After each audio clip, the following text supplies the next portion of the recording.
President Trump was very clear that the United States is the only hegemon in town, the only story in town, and what he says is the way the world has to behave. No country in human civilization had a trade surplus that huge. China has a trade surplus of $1 trillion. Yes, we all believe Mera Bharat Mahan, but economically we don't matter to the world. Gandhi ji said, this देश में सरकार व्यापारी है, उस देश में जनता भिखारी है. We became bhikaris. Look at the magic, Vikram. GDP went up from $275 billion in 1991 March to nearly $4 trillion in 31st March 2025. It's about 8.2% a year in dollar term for 34 years. We look at two-wheelers, 23 million two-wheelers, largest in the world. Look at four-wheelers, 5.2 million, the third largest in the world. Right? And look at railways, the fourth largest in the world. Look at roads, second largest in the world. And look at all other industry, power, we're the third largest in the world. And it's growing. We've got 250 billionaires in this country, third largest in the world. We should have 1,000 billionaires in this country by 2030. All of them coming from the poorer middle classes, growing the companies, taking capital. They must do it.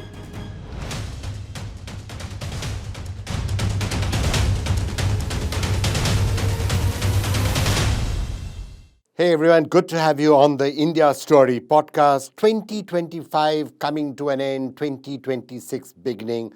How has the year been? Well, challenging clearly on the external front, but then there are some signs of reform. What's going to happen in 2026? Well, we'll find out, but there are hopes, there are expectations, and there are fears.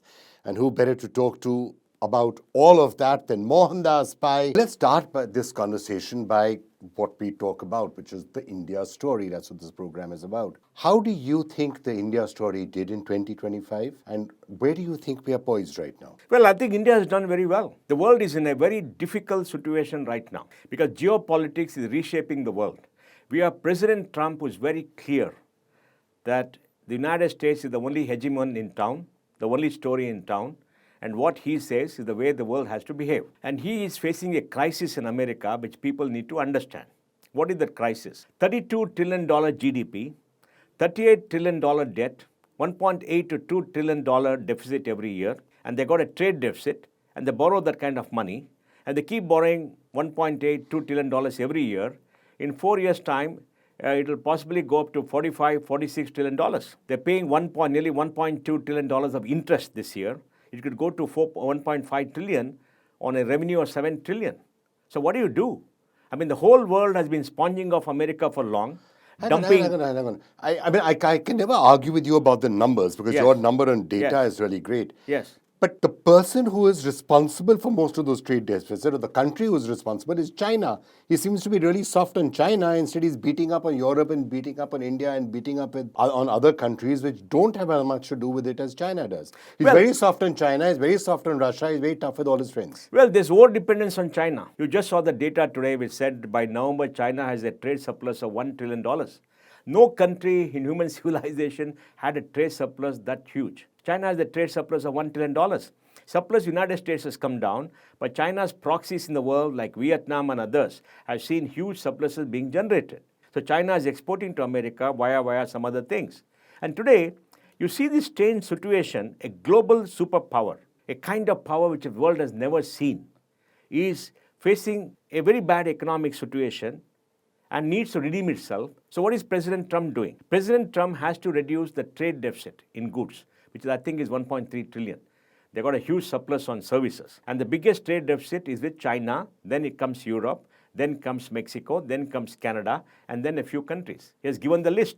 So he's put a tariff on each one of them, depending upon the net deficit that he has with those countries. And he did it just on a formula. He didn't care. For the first time, we have a US president who says, I don't care about the world. I have no obligation to the world. I've got obligation to myself. I got to reform America. The world may not like it, but does America require that kind of medicine? Yes. And economically, I think something should happen. I just saw data which said from April to September of this year in the United States, deficit was only about $489 billion. It's come down compared to the whole deficit this year of nearly $1.8 trillion. Now, what is he trying to do? He's putting tariffs on imports into America in the hope to get more revenues that give protection to American industries so that American industries can come up. Remember, in the Second World War, it was the industrial might of America that won the war. Germany could not. And a lot of people from Russia who fought and died. I'll tell you. 21 million Russians died. 16 million Germans died. The Russians actually defeated the Nazis. Yeah. But the industrial might of the United States that buttress the Allies to come in, the kind of ships that they built, one ship a day, the kind of tanks and the planes they did, and they fought on two fronts. Fundamental question, as I said, this is the India story Yeah, that I'm doing. and India is the What casualty. is India going to do in all of this? India is a he can't take on China because China's got rare earth. He can't fight China because he thinks China is too strong. He tried it. He said, I'm going to put 150% tariffs in you, and China slapped him back. So as a result of that, he's soft with China. He's soft with Russia.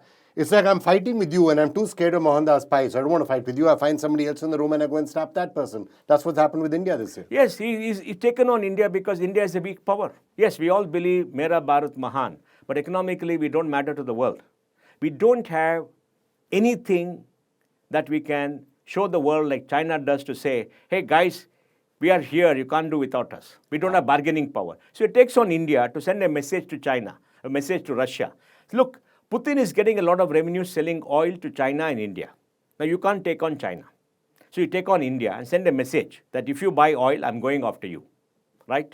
And now India has to reduce, and Modi is reducing. He understands what he has to do. And Modi has played his cards very well. Prime Minister Modi has played his cards very well. I'll explain that. So he's gone after India to prove to the world, you guys go to bed with Russia, I'm going to go after you, because there's no repercussion for the United States. We can't do anything to the United States. Let's be very clear. So we are not a very strong global power. We're just $4 trillion. We're still a poor country. We're growing. In 10 years, it'll be very different, but we are growing. But remember, Vikram, the famous photograph in the SCO of Prime Minister Modi, President Putin, President Xi, talking and hugging each other. And then the Wall Street Journal or the Western media ran a full page to say, 4 powerful men in the world: Trump, President Putin, Prime Minister Modi, and President Xi. No Europe. Europe is gone. And then Trump realized it is 3 against 1. So he wants to make peace with Prime Minister Modi. He made nice remarks to Prime Minister Modi and India and said, I'm going to settle it, etc. So this is all geopolitics. But one second, you said something really important, and I want to come back to that because that's actually the crux of what I think the debate and the discussion should be around. Yes. You said he picked on India because India is relatively weak. Yes. Right? That's what you said. Absolutely. And you're probably 100% correct, because the world that we seem to be seeing is not a world where people are saying nice things to each other or doing nice things to each other. Yes. It seems to be a world that we're heading to where might is right. Yes. But if you're China, no one's going to mess with you. If you're America, no one's going to mess with you. If you're Russia, well, you're not as strong as you are, but you'll have Trump coming and making nice to you because there's a perception that you're strong. You've got to be strong. You've got to be strong. You've got to build your own capability. You've got to be economically That's the lesson strong. of 2025. Absolutely. That's what India should do. That's what Prime Minister Modi is doing. Look, we have a legacy of being economically weak, and we got a legacy of worshipping poverty. Poverty is terrible. Nobody worships poverty. India worships poverty. It's great to be poor. It's not great to be poor. Like Deng Xiaoping said, it's great to be rich. We got to be rich. We got to be powerful. We got to have strong industry. We got to have a roaring economy, job creation. What did we do after independence? In 1950, this was the greatest economy in Asia.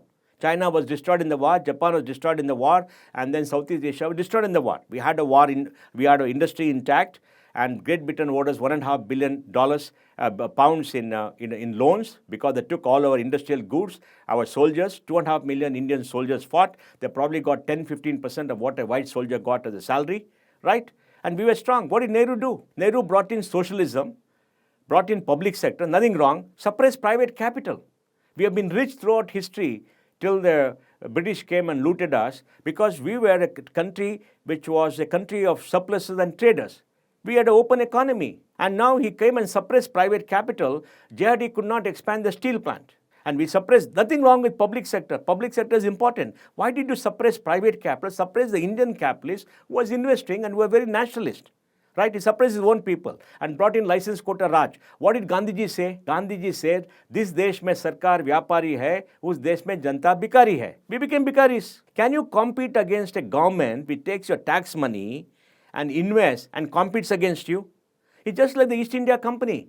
When the East India Company here, what did they do? They taxed us, took the money, bought our goods at a discount, and shipped it to the UK and made money. That's what the public sector used to do those days. I'll give you data. 1950 to 1980, we grew 3.5%, population 2.5%, and per capita income grew 1%.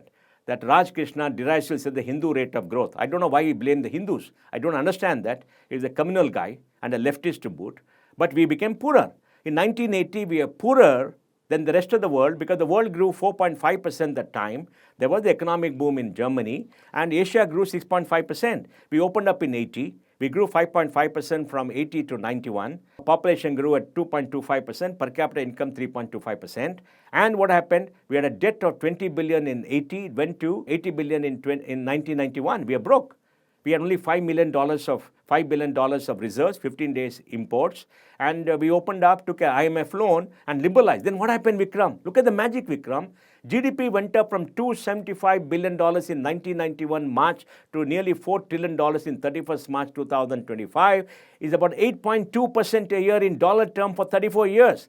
GDP went up from 5 lakh. That's the real miracle, the way India has grown for 34 years 5 now. lakh 32,000 crores to 331 lakh crores, 13% in rupee terms for 34 years. And I'll tell you why that's important. This is very important. I'll tell you why that's important. Particularly important is that if you grow like that for 30 years, you grow at 6% or you're growing at 7% when you're a small economy, $300 billion economy or $500 billion economy. It's easier to do and the impact is not that much.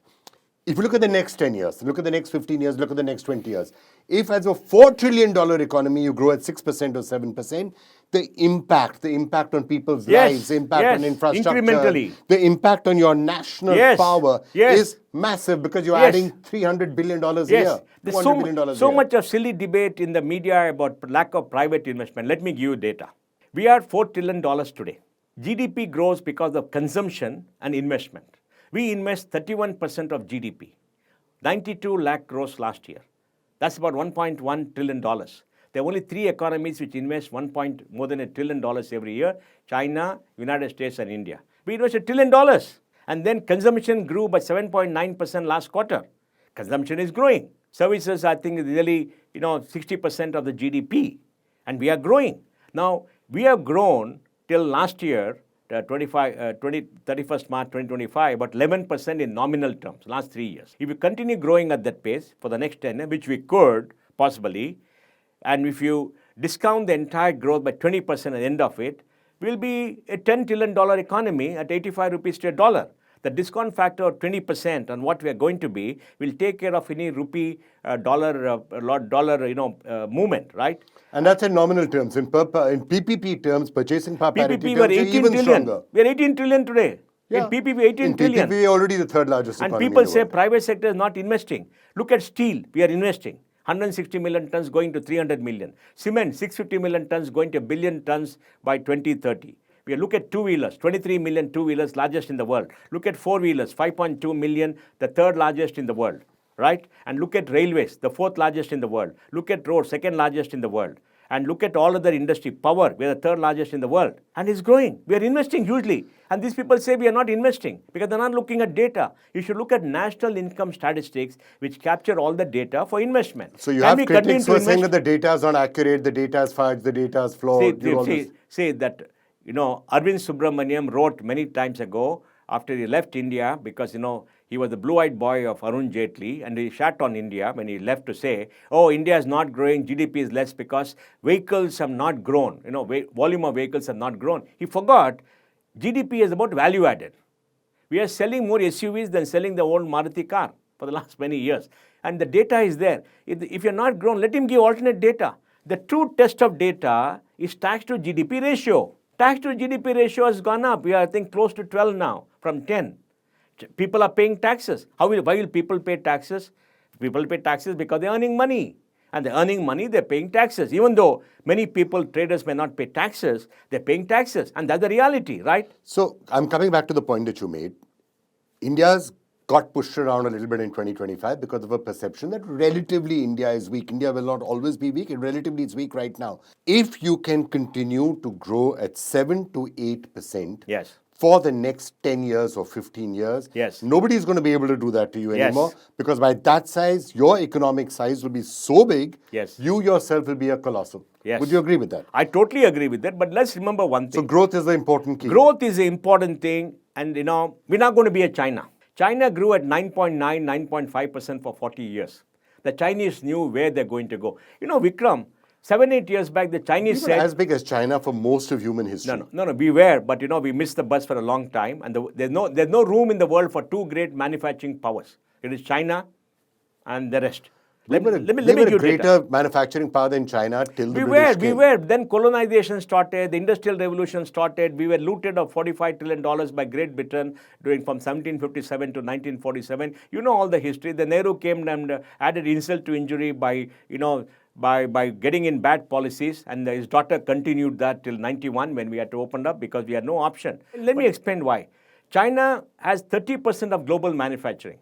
For us, manufacturing a share of GDP is 15%. It may go to 20% by 2030. The world has surplus goods because of China. The Chinese said we'll invest $150 billion in AI 7 years ago. They invested. The second largest power in AI, maybe more sophisticated than US in many ways. And the Chinese said we're going to invest in EV, invested $300 billion in 10 years. The largest superpower in EV today. They have manufactured enough solar cell capacity for 3 times the world's consumption. In every area, there are unbelievably huge. They did it systematically. We have not been able to do it. If Prime Minister Modi had not come and become Prime Minister, we'd have been doomed. Look at the debate with the leader of the opposition today. Katakat. Where's the money going to come from? Look at what they're doing. In my state of Karnataka, they're trying to pass a bill to say that hate crimes and hate speech will be punished. And all you have to do is say, my feelings have been hurt, file a FIR, no proof required, you go to jail. This is crazy. This is totally crazy what these people are doing. Okay, I'm going to come back to the politics in a couple of minutes, but just to again, let's take the theme that you set forward, right? So you have to grow. You have to grow really fast. You have to build your capabilities. You have to build your military capabilities, your economic capabilities, your social capabilities, everything else, right? You were saying that the policies that Nehru followed. Now, it's become very fashionable to blame Nehru for It's not fashionable, it's data.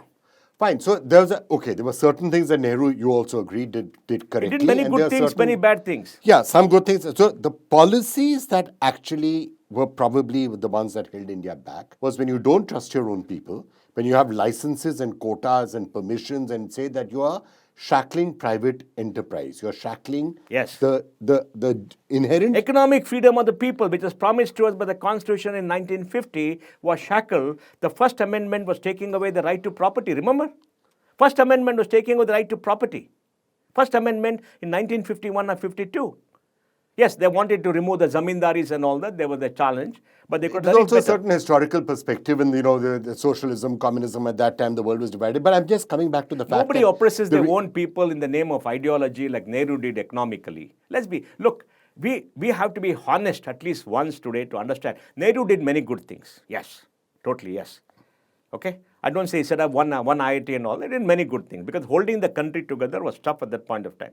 But the good that men do is off in turn with the bones. The evil lives on. The evil lives on. Now look at the problems we have. Kashmir. When did it come up? Because the army was stopped from recovering our territory. Right? Kashmir. And second, the China problem. How did it happen? Because of a patronizing attitude to Mao and Zhou Enlai when they said they're going to do it. Tibet. Right? We had a consulate in Tibet. We gave it up and we threw them to the wolves. Right? And then we aligned with the Soviet Union and said we're going to be non-aligned. We missed the entire boom after the Second World War, the Marshall Plan and everything. Maybe it was good because we were colonized by a company, but doesn't mean you suppress your own people. So the relevant point, the particularly relevant point which I will take up, which I will agree with you on, is that all these policies that held back the basic creative genius and the economic freedom of the Indian people, because Indians are entrepreneurial. Yes. They go anywhere in the world. You go to any corner of the world, your shops are being run by Indians, local entrepreneurs are Indians, anywhere in the world. And so Indians are inherently entrepreneurial.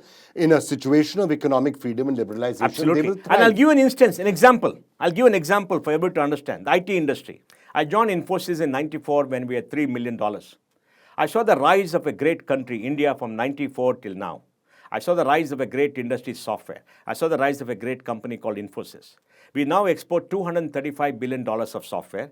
60% of global outsourcing comes to India. We do extremely sophisticated work for the largest global corporations. And unlike these lefties from JNU who keep abusing us saying you are cyber coolies, who is idiotic because they have never done anything useful in their life, we have done some great, unbelievable work. We're the largest trained force in AI today. We got 6 million high quality jobs. And let me give you some data. America has 6 million people in IT. 1 million are Indians. Out of 6 million working in India, 60% work for American companies. Out of 10 million working for American companies globally, 4 million are Indians. Last year, out of 1 million. 40% of all the big companies are Indians. Yes, globally. And of the 1 million people hired last year in software outside China, 50%, 500,000 were Indians who were hired. Okay, Bangalore has got 2.5 million people in software, 67,000 IT companies, 52 unicorns, 20,000 startups, exports 120, 130 billion dollars of services, including 100 billion dollars of software. It's got 26 lakh cars, one car for nearly every family, and it doesn't have roads. And let me finish. Trump is upset about. Let me finish. Out of the top 10 software service companies by market value globally, 5 are Indian. Of the top 5, 3 are Indian. Of the 3.2 million employees in the top 10, 2.3 million are Indians. And you go forward, India will have the largest pool of trained software people in the world, more than America by 2030. And we're going to have that. We got 7.5 million people working in software, 6 million export, 1.5 million for the local industry, including startups. Now that is an achievement that happened because of 1991 and economic freedom. Because why? We were not constrained by the bad residual policies and the socialistic mindset of the bureaucrats and the politicians after we opened up. Even after we opened up, they went after you. The FERA regulation, the FEMA came. The FEMA is being applied to the FERA mindset. The people sitting in Bombay in that Mint City building still think they're the only people protecting India from all the marauders who are outside who are taking away India's foreign exchange. Even including bureaucrats in Delhi and us in Bangalore and you. I met the RBI governor and told him, please open up. We need policies today, Vikram, which will take a $4 trillion economy to 10 trillion. We got policies of a $1 trillion economy, which has taken us so far. Can we go to 10 trillion in 10 years with this kind of policies? No, we require liberalization. Manish Sabharwal says the 65,000 regulation many of which tried to imprison for everything. Now under the Rajiv Gauba committee, government is trying to remove all that. If you set us free, you allowed us to invest. This investment is happening. And it's happening in a big way. So that's the point I was about to make, that, in a sense, even after liberalization in 1991, a certain number of things were done, but a lot of the chains that had bound India and have bound Indians are still existing till today, till 2025. Would you agree with that? I totally agree. And that's not just then Nehru or the time then. Even after that, there have been Congress governments, NDA governments, BJP governments, UPA governments, United Front governments. We've never really bitten the bullet and said, let's tear it all up. All the things that are holding the Indian economy back, tear it all up. Yes, we did not. And we did not because we didn't have a strong leader. Vajpayee tried to do it. Then came Dr. Singh, was manipulated by his own party men, and we saw the corruption levels go up at such high levels. We have Prime Minister Modi, who's done a great job doing it. But the key thing is, when you bring in reforms, the vested interests fight back. We saw the Farm Bill agitation. I mean, we are liberalizing for the farmers. The farmers will have freedom to sell wherever they want. Nobody's taking away the rights to sell. A fake narrative was created to create fear. And who put the money? All these NGOs and others funded by Soros put money. Can you sustain this kind of agitation for 1 year? Who put the money? I would like to know who put the money. But the farm agitation was some time back. Now, you yourself have been increasingly impatient in recent years. And you've been calling the government to say, finish the unfulfilled I think it's happening under the 91. Rajiv Gauba committee. I think I met Rajiv Gauba, and I think a lot of things are happening. We have to wait and see. For example, the 4 labor courts have been notified. After 5 years. They've not been notified for 5 years. They've been notified now. And they've been notified. Reform, tax reforms. They've been notified and it's good. And finally, the middle class got the necessary tax break they wanted in the last budget, right? 1 lakh crore was given to the middle class because tax were reduced. And the GST is possibly reducing about maybe 2 lakh, 2.5 lakh crores, right? And it's happened. And that purchasing power is coming up. Interest rates are coming down. Vikram, look at this shame, Vikram. The CPI has got 46% weights for food based on 2011-12. Per capita income was about 75,000. Now it's 2,34,000. Food is not 46% of the weights for anybody. 800 million people, 80 crore people get free food, right? But still have the silly weights because they're not changing. Now they're going to change by February. And we look at CPI. CPI has gold and silver as a part of it. The gold price goes up because they think gold and silver is consumption. Now we got core inflation, they say core inflation, which is 2.5%, and core inflation has got gold and silver, that's why it looks very high. It's all absurd.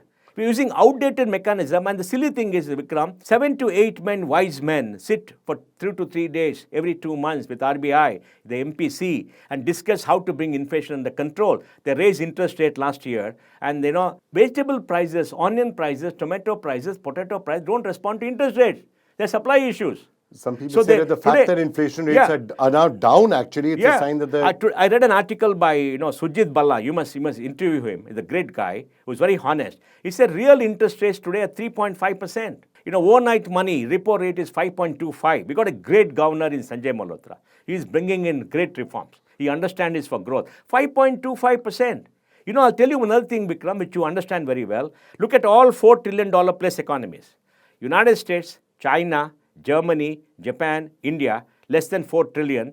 It is UK and France. All of them have got cost of capital of 3 to 6%. Our cost of capital is 11%. Our cost of equity is 14%. With such a high cost because of bad policies, are we going to go to 10 trillion in 10 years? Because today, out of the large value add that we have, more is going to capital. Capital gets a larger share, not labor. Labor should get a larger share in terms of prosperity. Today, capital is getting a larger share because cost of equity is high. The power companies get 15% post-tax or 14% post-tax return on equity, guaranteed. We're paying through our nose. Interest rates should come down so more investment can happen. Okay, interest rates should come down. Yes. Now, I'm going to put the onus on you, right? And I'll tell you what the interest rate, I'll tell you what the issues. Interest rate is the mix of, GSEC rate for 10 years. It is 6.5%. It should ideally come down to maybe 4.5%, 5% because inflation is down and will remain down. And you can have a spread of nearly 1%. Real interest rate overnight can be 1%. It is a 3.5%, 2.5% can come down. There is 4.5 to 5% India premium, risk premium. Why is there a risk premium? People demand that kind of risk premium. You know why? Tax terrorism. 30 lakh crores is stuck up in tax disputes. Is there in the budget? Nobody reads it. Nobody argues in parliament, out of which 15 lakh crores of taxes are in disputes because the assessee is not available. There are no assets. 15 lakh crores are dispute in courts. 80% done in the last 5 years. Jaitley promised in 2014, I'll remove tax terrorism. That time it was 5 lakh 40,000 crores. Now it's gone to about 15 lakh crores of tax dispute. What have the FM done? This FM has given more powers to the taxmen to harass us than any FM I remember. It's my memory. I'll come to that. You're such a powerful man. You're a powerful man. I know. In the second, I'll tell you. Second thing which is very important is government policy. No retrospective amendment should come. That's what they said in parliament. What did this budget do? They removed the indexation benefit, retrospective impact. They didn't even understand it's retrospective. Remember? So Maruti had a loss of 800 crores. In capital, they bring capital gains, that's fine. When Jaitley bought in capital gains, he grandfathered all the schemes and did it prospective, which was fantastic. Now they brought in, indexation and they removed it. Then they brought it back for property because people protested. They didn't bring it for securities. How do you trust a government which says retrospect does what it wants? Last time they did retrospective at the time of the Vodafone case of the Supreme Court. Pranab Mukherjee said that, retrospective others do. China has done it, UK has done it. UK did it for 1 year. China did it for a particular legal case. They didn't do it. India did it. And I went on TV. And that damage, and you and I were together in Davos, that damaged India's reputation for years altogether. And people don't trust you. And they demand higher returns. I went on TV and said, when they said, what will you give out of 10? I said only 4.5 because this finance minister, Pranab Mukherjee, destroyed the faith of Indians in the government. Tomorrow, Parliament could pass a law saying all your marriages are annulled because you've not done some funny registration. They could do anything, no? The third thing, look at the court system. Court system is ridiculous. It takes 15, 20 years. When we had our ESOP case in Infosys, we fought up to Supreme Court, 15 years.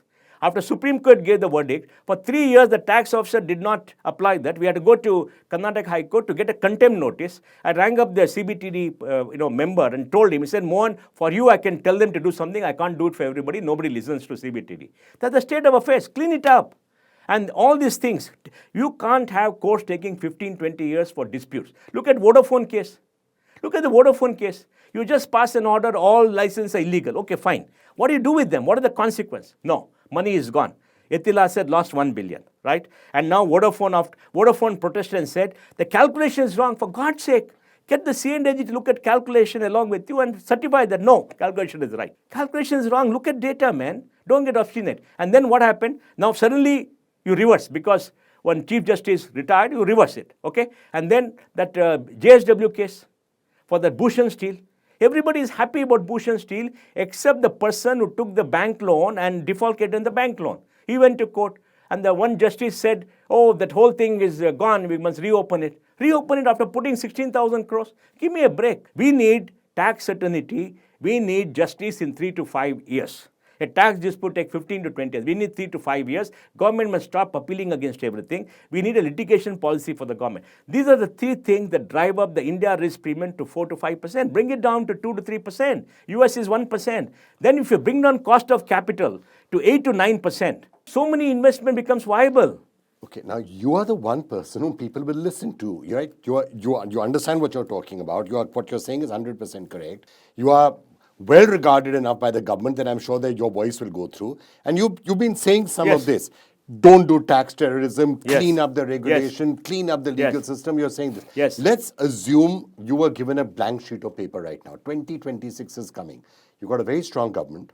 You've got a strong prime minister. He's said very clearly, I want to reform. You are having the parliamentary affairs minister going out and saying that the only agenda of the third term is the reform express. If it ever is going to get done, it's going to get done Yes. now. In fact, I'm going to make it a very categorical statement that I wonder if you agree with me. Either we're going to reform and fix all of this in 2026 or we're not going to do it. I totally agree with you. Rajiv Gauba committee is a fantastic committee under a great person. And I think they will make sure that all the old laws are gone and we will not be subject to terrorism by these inspectors. That will reduce it. Now, Second, yeah. tax terrorism has to end. And I have suggested and written papers to say, if an officer has raised a demand against you more than 10% higher than the taxes that you have paid, it must be reviewed by somebody. And tomorrow the matter decided in appeal against the officer, there must be a black mark against his CV so that he also will be cautious. Because today officers can convert their loss into a profit, do what they want. They can do whatever they want and do rent seeking, all kind of stuff. I'll give you one data. Last 3 years, government collected 72 lakh crores of direct taxes. How much money was collected in tax rates? Can you believe that? Nobody knows the data. I went before the parliamentary committee to say 72 lakh crores has been collected, and in this new bill, they're giving more powers to the tax officer to go into social media and get your password and to go against you and open up your files and all that. I said, why are you giving the powers? If you want to give the power, let them go before a designated court, get a court order, then do it. Then you can go to the court and appeal, right? That is very wrong. They come to your house, they stay in the house for 4 or 5 days, they don't let you medicine, they do all kind of stuff and they're beyond reproach. How can it happen in this country? There's fear. And then what do? Many people pay money. They pay money. A lot of money is paid. The money is paid and everybody knows it. I was part of a committee set up by one of the big tax department in a committee for reforms. And I had all senior people. They told me, sir, in customs and others, we post senior people to all the ports so they can make some money in the last 2 years of the term. They're telling me openly. What do? Look at that custom thing that happened in Chennai, right? It's been hushed up. Why doesn't the finance minister tell us what happened, what action was taken? See, we have to reform this. Said she's going to clean up customs as the next. I know, but see, we need to know what happened in that. Have we punished people? There, I think, I met one of my friends, a senior bureaucrat. He told me, Mohan, we sacked 500 people from the tax department. That's what he told me.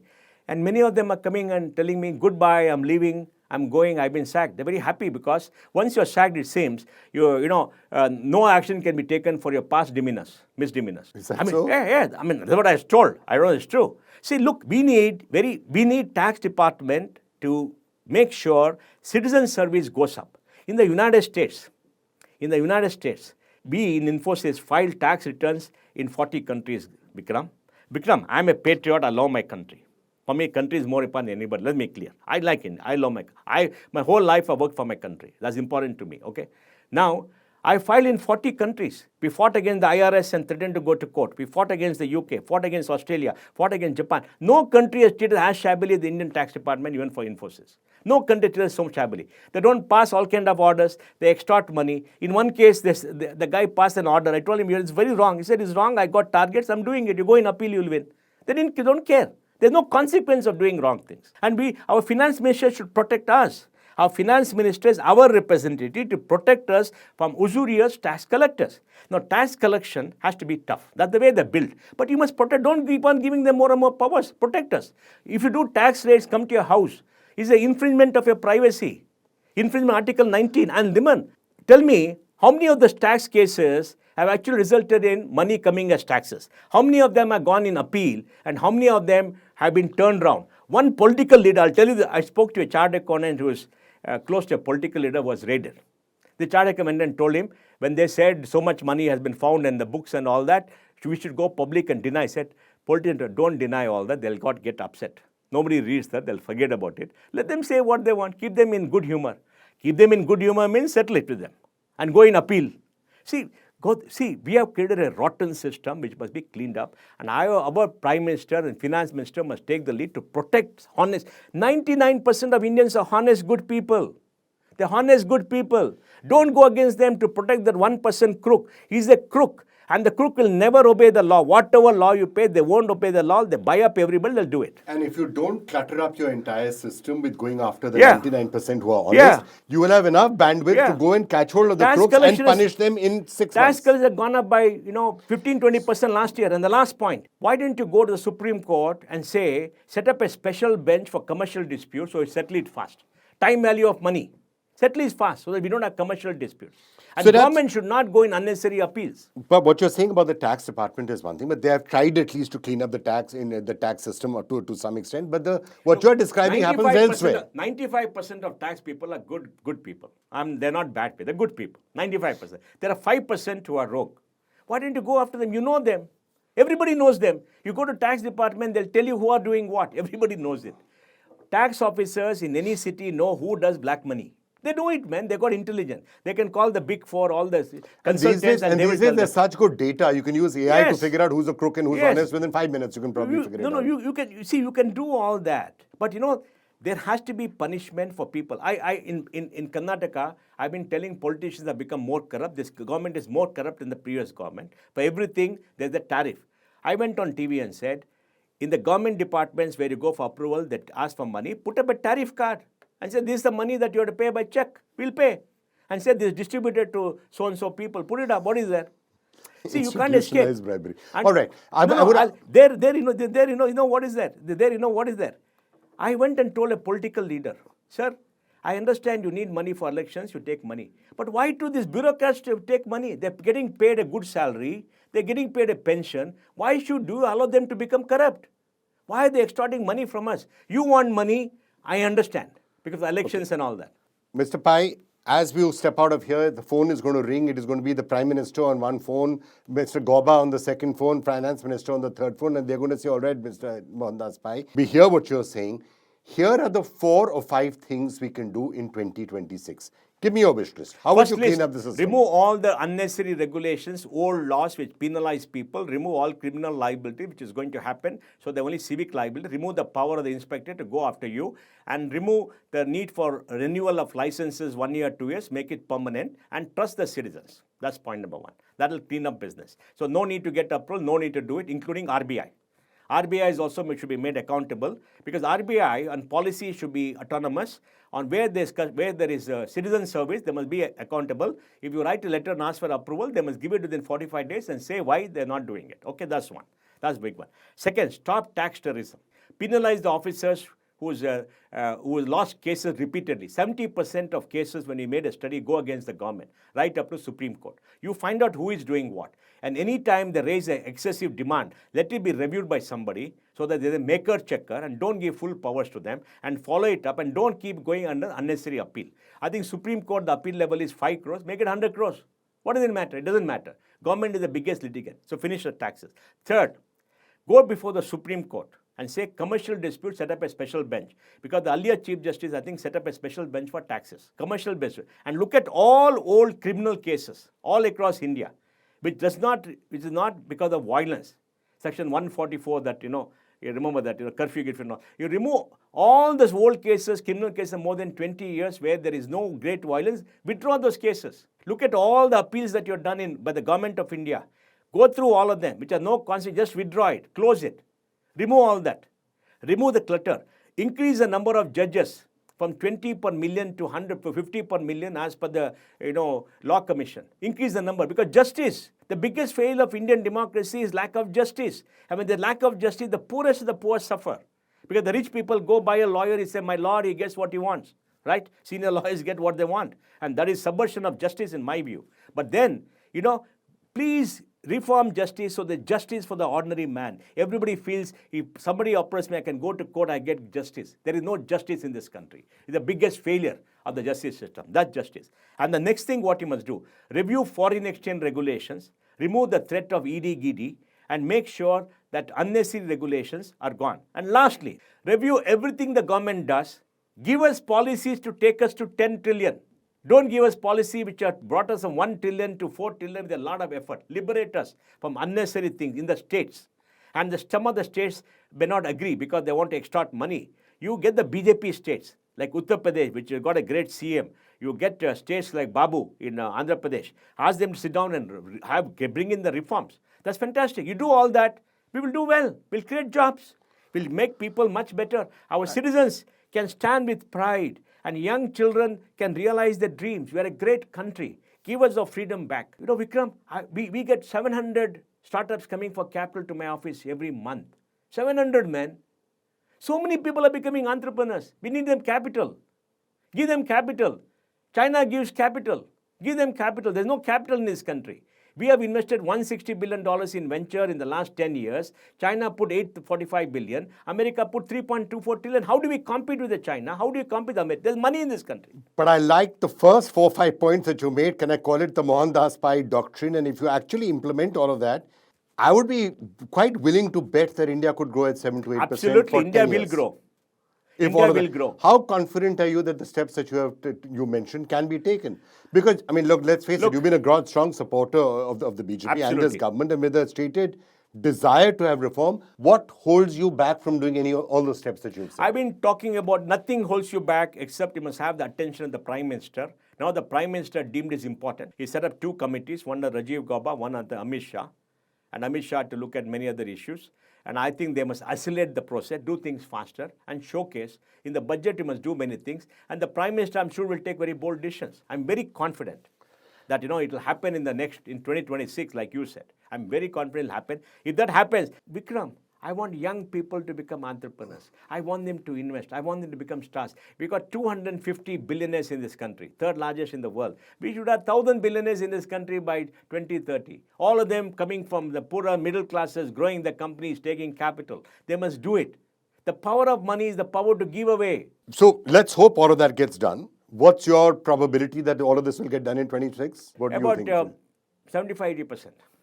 75 to 80% that all the things you have said all been set in motion, except tax terrorism, because there the finance minister has to really understand. The finance minister has to understand. She is our representative. But the things you're saying about tax terrorism are also regulatory terrorism and court terrorism. So all that. The principles of accountability apply to others also, not just to tax officers. Your policeman on the road does that, you're saying. The problem with tax terrorism, because I know the system, my friends are there. They go to the finance minister, if you don't give me this power, there are a lot of crooks, they're not paying taxes, we can't go against them.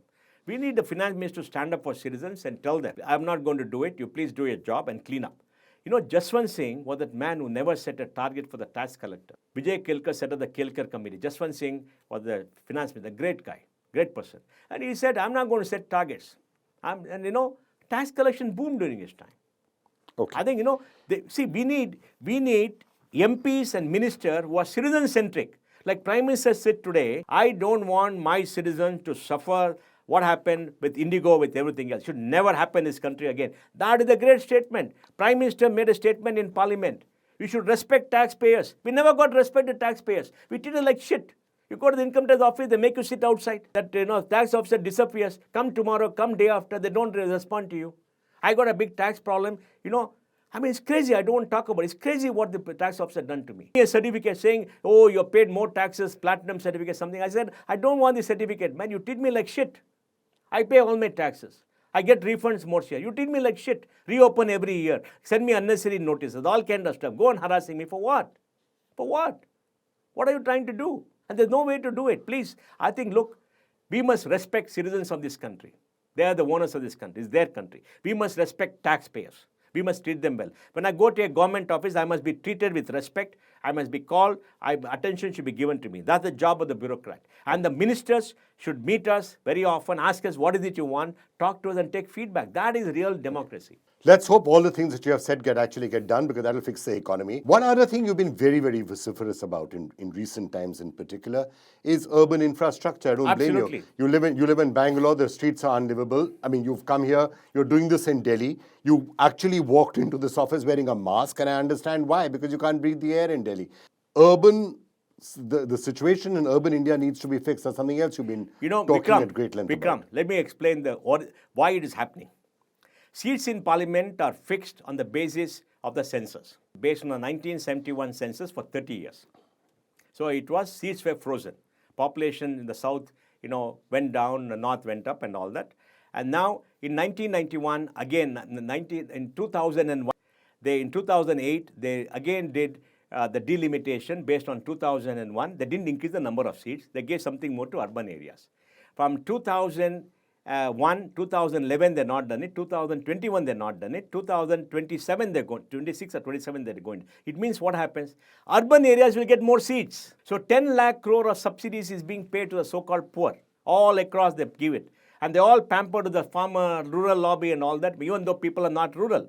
India is 40 to 50% urban, or semi-urban right now. So when the new census come, more seats will go to urban centers. Bangalore's population is 1.3 crores, of Karnataka 6.7 crores, 20%. We only got 11% seats. If 20% seats go to Bangalore, the political power will be in Bangalore and the political leaders will respond to us. That's the biggest thing that will happen. When urban India will get more seats, that means more power should go. And the political parties who rule this country should understand they got 3 years to rectify everything in urban areas, so the urban infrastructure becomes better, the citizens there become much more amenable, and they'll vote for you because they respond to voters. Right? It's not the rural people who are going to have the balance of power, it's going to be urban India. And India will urbanize. No country has become rich without urbanization. The world today is 55-60% urban. India is supposedly 31%, 26% urban, whatever it is, because our definition of urbanization is very, very wrong compared to the global world, right? China is about 60% urban. What is urbanization? Urbanization is concentration of human activity. Concentration of human activity leads to specialization. Specialization leads to improvement of productivity that leads to higher income. There is no future in villages. Nobody wants to stay in a village. I read a report, 70% of farmers' children want to leave village. If I have to breathe this air, I'd rather live in a village. What is that? If I have to breathe this air, I'd rather live in a village. What is the problem about air? Let me explain to you, okay? I think people should understand that. Delhi is a bowl. There's a 3-kilometer layer of smog from Peshawar to Dhaka. Summer it goes up, winter it comes down. Then the rainy season, all the particles fall down. It cannot blow away because the Himalayas at the back, which are 7 to 8 kilometers tall. You got a problem. And what is the source of problem? 1.1 billion tons of coal burnt in thermal power plants from Peshawar to Dhaka in this belt. 1.1 billion. And that is 30% Indian coal with 30% ash. Maybe 10% goes to the atmosphere. Dust from the Sahara and dust from the Thar Desert, which comes here. Also the local dust in Delhi. You go to Delhi street, I came here from the airport. I didn't come in the main road, came in the back road. It's dirty. There's dust on the road. And then our roads have got old specification where the tar surface wears off. When you see the grey dust on the road which is not clean, that is the tar wearing off. Every time you put a new road, the surface wears off. I just came from Tokyo. I took photographs, sent it to my friends in Bangalore, said change the specification. There is no dust on the roads of Tokyo. There is no dust. Road dust dries up, come to 25-30 feet and it comes down. That is the source. And then old vehicles, remove them. Construction. All buildings in the West and anywhere in the civilized country, there is an envelope where dust doesn't come. Construction sites don't remove dust. You water them. Lorries, when they go out, they don't take dust and make the road dusty. You enforce that. You're not able to enforce that. Then vehicles, 17% because largely the older vehicles, trucks, not cars, more than 15 years. If you got a car which you're not used for 10 years, don't ban them. And in Supreme Court, what do the justices say? Oh, we must ban these SUVs. SUVs sold today, we buy maybe luxury cars, 25, 30, 40,000, is not more. 5.2 million vehicles are sold, including trucks. They are latest technology, the least polluting.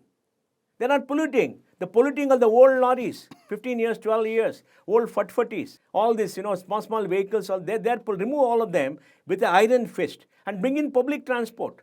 Delhi That's the requires solution. 20,000 electric EV buses. How much do you have? 5-6,000. Kejriwal never invested in that. 75 lakh people move in the metro, which is fantastic. And you're building more metros. Bring in public transport. And they don't have last mile from the metro If you stations do all to that, the... maybe the pollution can come down by 25-30%. And then you got to take drastic action about how this coal dust and all come. See, the IITs released a report. Everybody is a report. Now we got these funny, loony NGOs who say, oh, because of crackers during Deepavali it happened. That's rubbish, man. Deepavali is one day, it doesn't happen. Yes, there'll be a spike in some areas. And then, of course, the Punjabi farmers are burning. And today we saw a report 2 days back that the satellite pictures cannot be taken after 3 p.m. They burn after 3 p.m. Somebody must have told them when the satellites pass, they take the photographs. The photograph is from 9 o'clock to 3 p.m. or something. After that, it is not there. So, you burn after 3. They're still burning. Now, there's the easy problem. What is the problem? Incentivize them to collect and buy it and give them some money. Don't make them burn. I could go on talking to you for hours because you always have a solution for everything and you are never scared of expressing your views. There are also sometimes, I see you getting into lots of arguments and spats with people on social media, on things like Twitter. You're fighting with people, you get into arguments. Sometimes people call you communal because of the things that you are saying to them. How do you react to all of this? Does it affect your peace of mind or no? Look, many years ago, I used to look at comments. Now I don't look at comments. What I discovered is very simple. Social media is a platform for me to express myself. I'm very honest. I like to express myself. I believe I'm a free citizen living in a free country. Even though the Karnataka, they're trying to pass a bill to do all kind of ridiculous stuff, I'm a free person. And I got a very simple policy, Vikram. Every government in this country, irrespective of party, is my government. They've been legitimately elected by the people of this country. We must respect them. Whatever be your political persuasion, any government, Karnataka Congress is my government. I'll work with them. I worked with all governments for 35 years. When they do good work, I praise them. When they do bad work, I criticize them openly. And last 15 years, I have gone to political parties, given them check for the election. And I tell everybody, politics is expensive. You give some money. Show your commitment to democracy. All political parties or only all one? Political parties. I given to the Congress, the BJP and the JDS. My name is there. One big guy from Congress wrote to me and said, you are a buck, you are this and that. I wrote back and told him certain things which I don't want to say. Then I told him, look at your party, man. I'm there as one of the largest donors. I give a check every election. I give a check. Why do I give a check? I believe in democracy. And democracy is expensive. All of us have to give a check. I spoke to some billionaires in Bangalore. And I said, why didn't you give a check? No, politics is very dirty. They'll all come. I said, if clean money doesn't come, bad money comes, what will happen to politics? You should give money. Give it to all political parties. I went to a very big political leader, seasoned political leader. I told him, sir, why are you giving your party seats to all these crooks, contractors, corrupt people? Then he told me, what, man? Do you give me money? You don't give me money. You abuse me every day in the media. They give me money. I give them a seat. I need money for the party. So we have to fund politics. We're not funding politics. And now we have this court judgment. We did away with the bonds. The court said, what did the court say? Citizens have a right to know. Fantastic. Now what happened? You abolish that.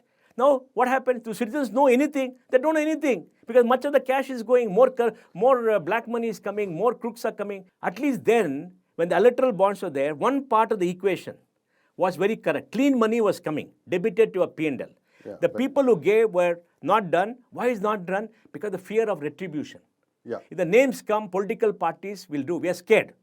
We don't get justice in this country. We are scared. Also, it's not balanced because one side has more access to information than others do.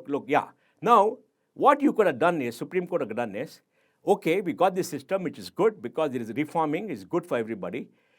In the event that you allege that somebody has paid money to get a policy in the favor and you got evidence, all the data about who is given, all the names can be given to the court or given to the Election Commission. It will not be opened. It will be sealed. And the court may order unsealing for a specific purpose, but will not release the name just for the purpose of the case. If something like that was done, we would have been saved. Justice, we have to do it for the people, abolish it. Now, what is next? Nothing. Right. What is next? One political leader told me, for this party, for this election, I spent so much money. Openly he's telling me. I mean, look, it's huge money. Mohandas Pai, we could continue for hours, as I said, but we are flat out of time now, so I'm going to end this. I think we should do this like at least once in a year because I know there's lots to say and there's lots to talk about. I'm going to end with some rapid-fire questions, one-word answer from you on each one of these, right? If you had to bet on one city outside Bengaluru becoming a global tech hub, which one would it be? Well, I'll bet on Pune. Will the 4-day work week ever work in India? No, No? no. Okay. We are a poor country. We have to work harder. One government policy India absolutely needs to boost innovation in the next 3 years. Funding India's next big global strength, AI, biotech, or manufacturing? is going to be global manufacturing. Is India too dependent on foreign VCs? No. Yes. Yes.